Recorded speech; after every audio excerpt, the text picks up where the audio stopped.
Hello again, and welcome to the Fantasy Sultans as we go week 8 in the NFL. He is the Hall of Famer Mike Sheck.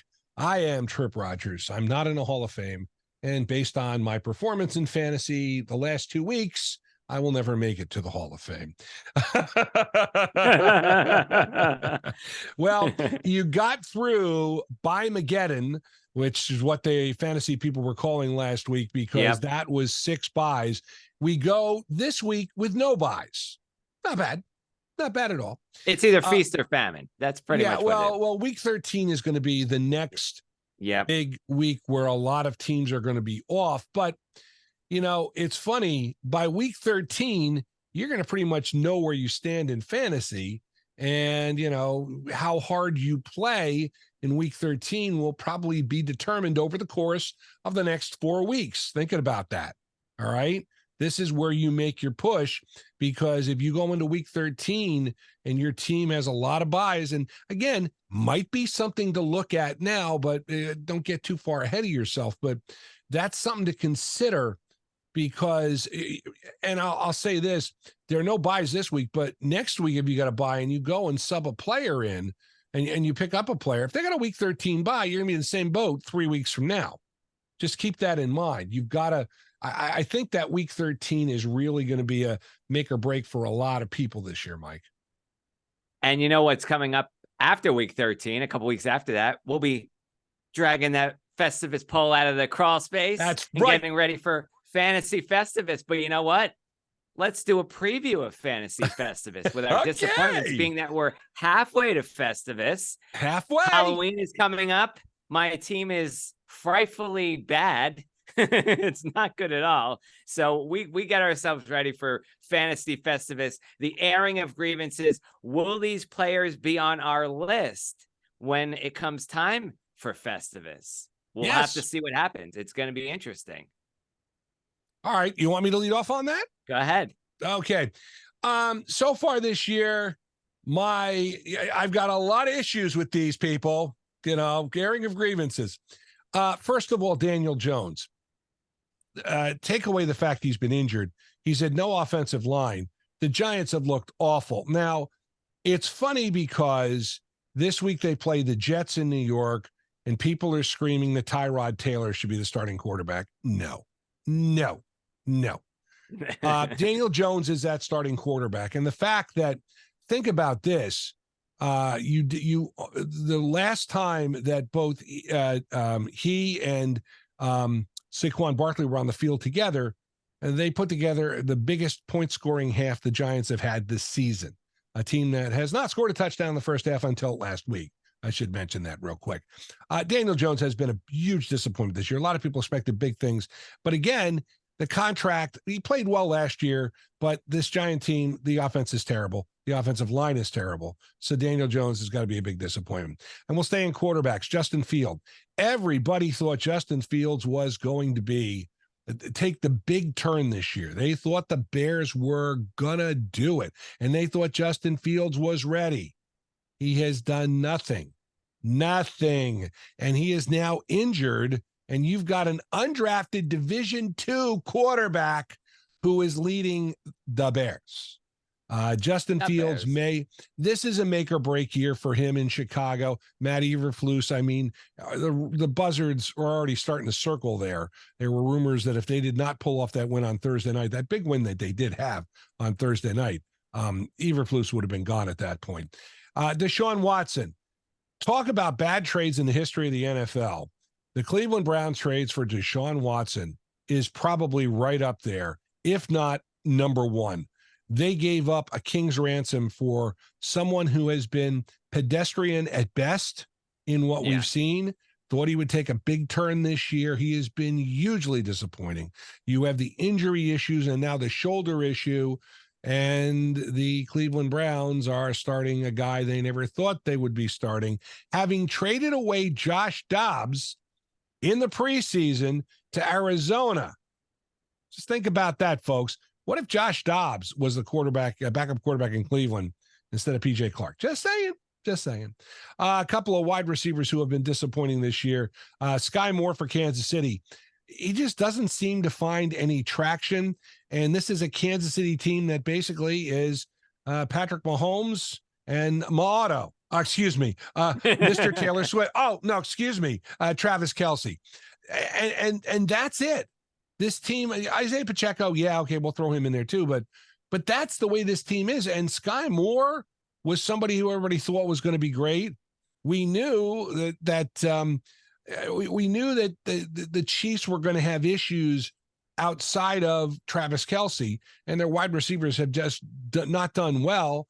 And of course, in the offseason, they lost a couple pieces off that Super Bowl team. So again, Sky Moore, disappointing so far.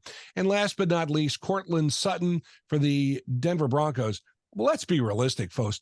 I think if you want to put down the most disappointing team, the team we most have issues with, it's got to be Denver, because you thought Denver had a decent foundation, and you thought that Sean Payton would come in and be the right coach.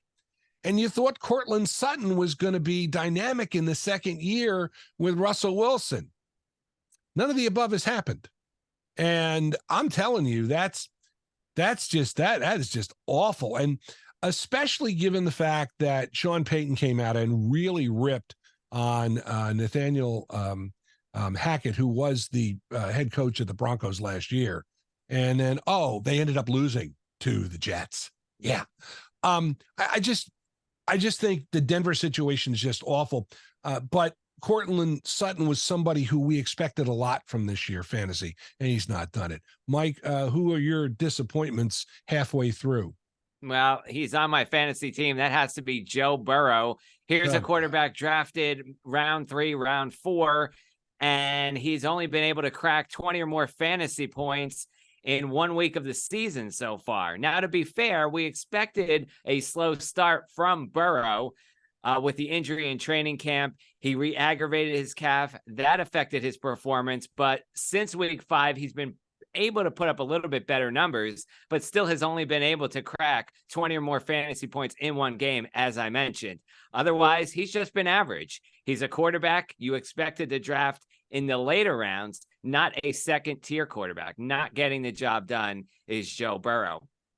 We go to a couple hundred miles east to Pittsburgh and point the finger at Najee Harris because he recorded his first touchdown in week number 7. Yes, you very, very bad man. Very, very bad. Week 7 was his first touchdown. What is going on with Pittsburgh? We mentioned a few weeks ago, Matt Canada didn't seem to get things going with the Steelers offense. Maybe it's starting to click now, but it's a slow start for Harris. And even so, 77 carries, 300 yards. That's less than 4 yards a carry. Najee Harris, a huge disappointment. And I drafted him on one of the fantasy teams. I know you would have taken Najee Harris as a pick, and I stole it away from you. But definitely, Najee Harris is not a player that is getting the job done. Not complaining. All right, wide receiver Gabe Davis in Buffalo. Big disappointment so far. Pulled out 2 back-to-back stinker performances. Just 1 catch for 6 yards last week against New England. 3 catches for 21 yards against the Giants in week number 5. He's had 4 games with 10 or less fantasy points.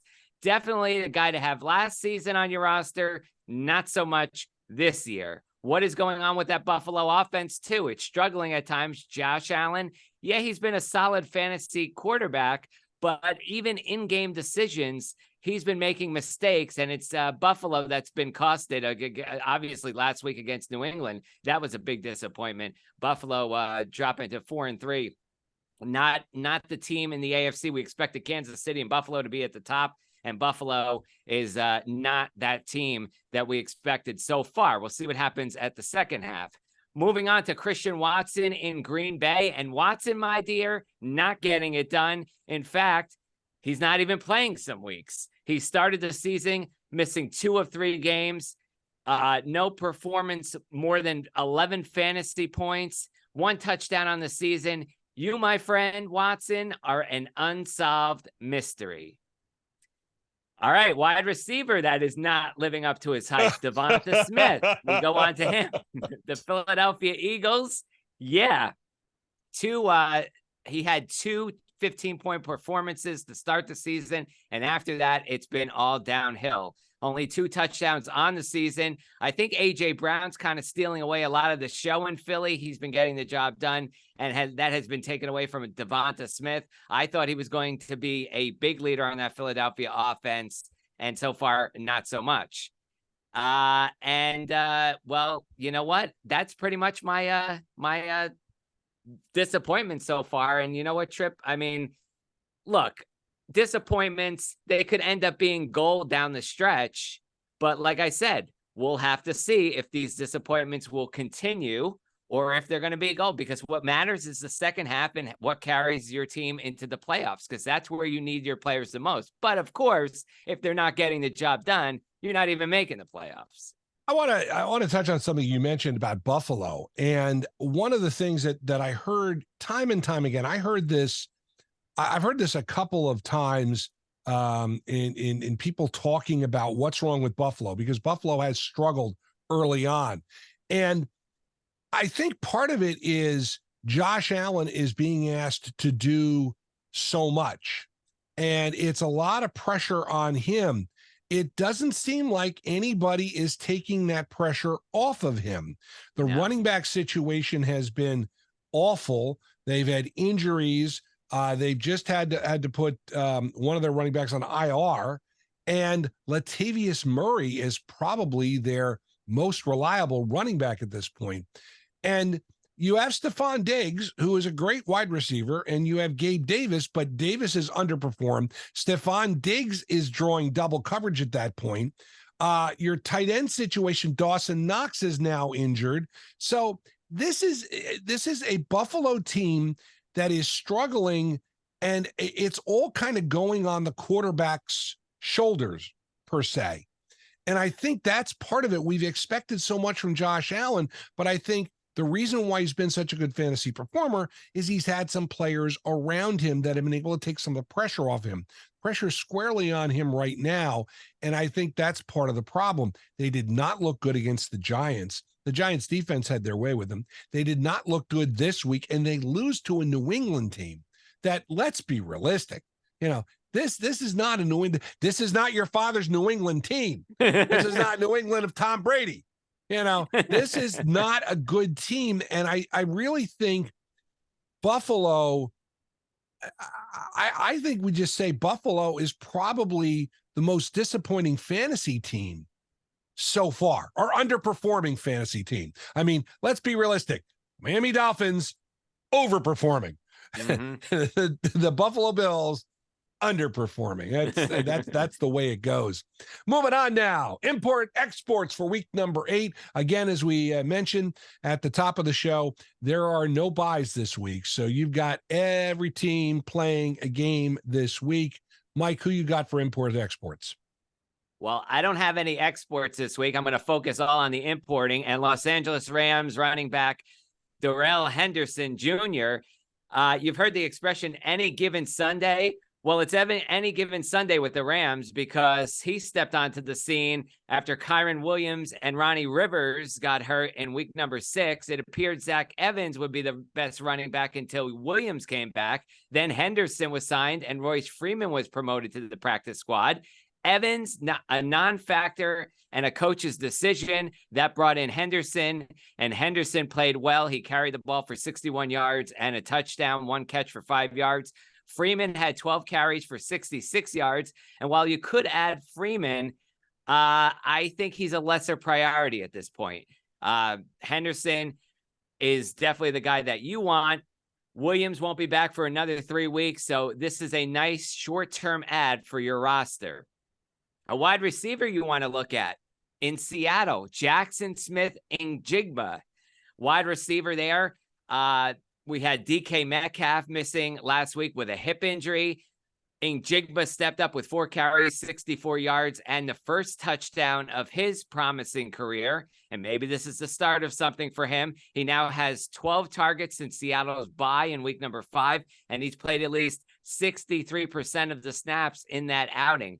I'm not sure if Metcalf plays this week, but if he doesn't, expecting Jigba to get the ball a lot more. Now, I think he'll get the ball either way, but he will definitely see the ball more with Metcalf out. Moving on to the tight ends, and for National Tight End Day last week, we saw the tight ends coming alive in a big way. One guy who came alive for New Orleans, Taysom Hill. Over the past 2 games, Juwan Johnson has been injured. He's managed to get 11 catches for 99 yards and a touchdown. Also has 12 PPR points is Taysom Hill in each of his performances. Taysom Hill probably will take a backseat to Juwan Johnson when he returns, but for now, he's looked good. He's a receiving threat. And oh, by the way, let's not forget, Hill is a designated quarterback that you can double dip a little bit. You won't get the quarterback yardage, but you will get the yards on the ground and touchdowns if he scores. How about some defenses you want to look at?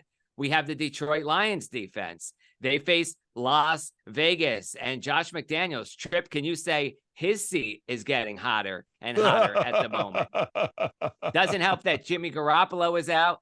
And if Jimmy G can't go, the Lions should feast on Brian Hoyer, who threw a pair of picks last week. I expect the picks to come alive for Hoyer once again. And the Jets defense, they're another one you might want to grab this week. They face the Giants, and not because of the Giants offense, but because the Jets are coming off a bye. All right. The Giants, I should say the Jets, they have averaged 3 sacks, 3.5 turnovers, and 17.5 points against.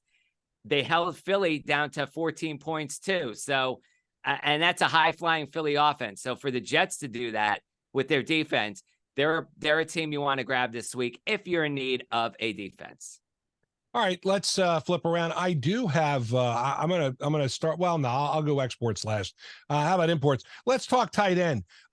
Zach Ertz on the IR for the Arizona Cardinals. That's a blow for them. Trey McBride is a guy who, you want to grab. He is owned in only 2% of leagues, and he is somebody who could really help you. This Arizona offense. It has a good week, has a bad week, and they've been okay with Josh Dobbs, but Kyler Murray is coming back, folks. And I said last week, grab Kyler Murray because he has a chance to be a big-time point scorer for you latter half of the season.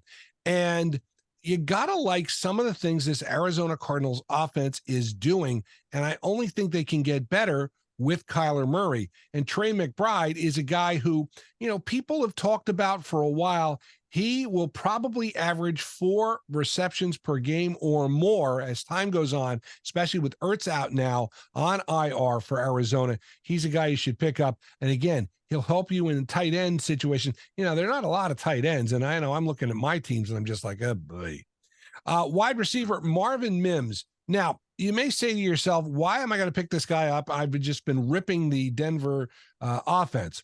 Got to believe Denver is probably going to make a move towards the trade deadline, which is coming up very shortly, and they will move out one of their top wide receivers. If they do, Marvin Mims is going to be one of the guys who is going to have some upside for you down the stretch. Russell Wilson will need to throw to somebody. This guy's got some good reviews. He's somebody, again, you could pick up if just for depth at this point, but he could give you some help down the road again if things change in Denver, because obviously Denver is going to be a seller at the deadline if there are deals to be made rather than a buyer.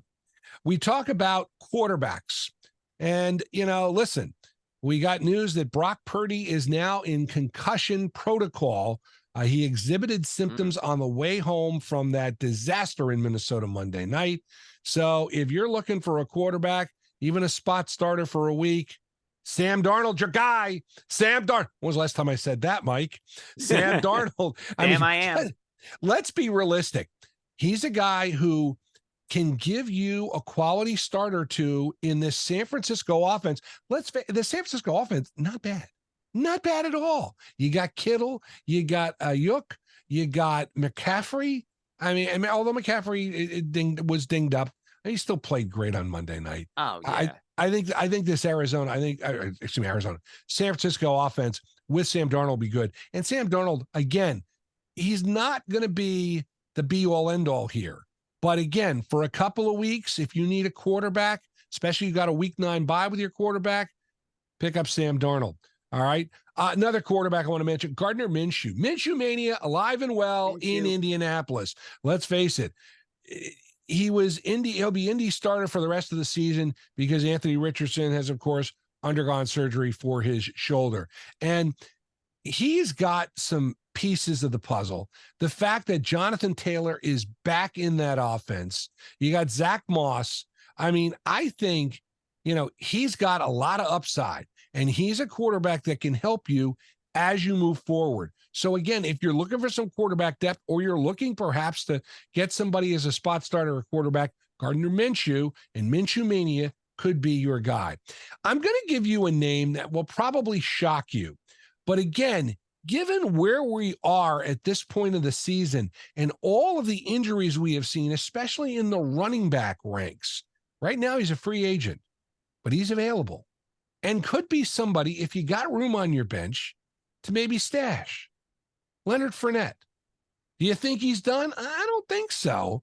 I think the problem with Leonard Fournette is he costs too much money. And he costs too much money to be signed in the offseason. Because, again, he's a veteran, so you have to pay him a minimum. But here we are during the season. Several teams are still kicking the tires with Fournette. He's going to get a job somewhere. May not be a bad idea to pick him up, even if you just pick him up for a couple of weeks and hopefully get lucky and he gets signed to a team that really needs a running back, and you could make it pay off for you. Otherwise, you pick him up for a couple of weeks, then you dump him for another piece if you need to get somebody for a defense or a tight end or a kicker for a bye week. I mean, you got to take some chances sometimes, and that's how you kind of win. You win by taking chances. Leonard Fournette's a guy to think about. All right, I'll give you a defense to think about. The Los Angeles Chargers defense. Now, listen, Chargers have had a nightmare year, and there are a lot of people who are very upset. I mean, Justin Herbert could be a player we could have put on our disappointments because the Chargers, he's performed well, but not great. I think he's disappointing so far this year. But for all the talent the Chargers possess, they haven't really been very good in fantasy, but they get a chance this week because they are playing the Bears. And the Bears, listen, the Bears aren't going to surprise anybody with a Tyson Bagent at quarterback. And I think the Chargers will be the first recipient of this. Look for them maybe to get you some decent points defensive-wise. So you're looking for a streaming defense, he's got to pick up. All right, export. I had a chance to watch a good part of that Giant game on Sunday. And I got to tell you, that Washington offense is awful. Sam Howell looked terrible. But more and more, Washington's offense is coming down to Brian Robinson running and Terry McLaurin receiving. Yep. And also their tight end. Notice the name I'm not mentioning there. Jahan Dotson, who a lot of people were high on, and he just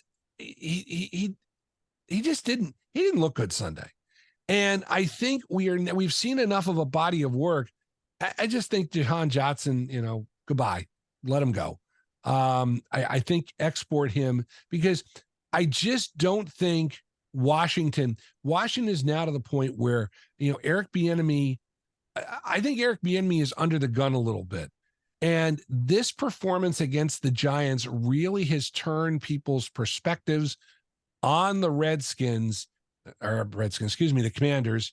And I really think that this team is under the gun. And I think one of the problems is you saw Dotson just play awful this week. And unfortunately, it's a microcosm of what the season has been. So I'm going to say at this point, beat the crowds and export Jahan Dotson. Those are our import exports for week number 8.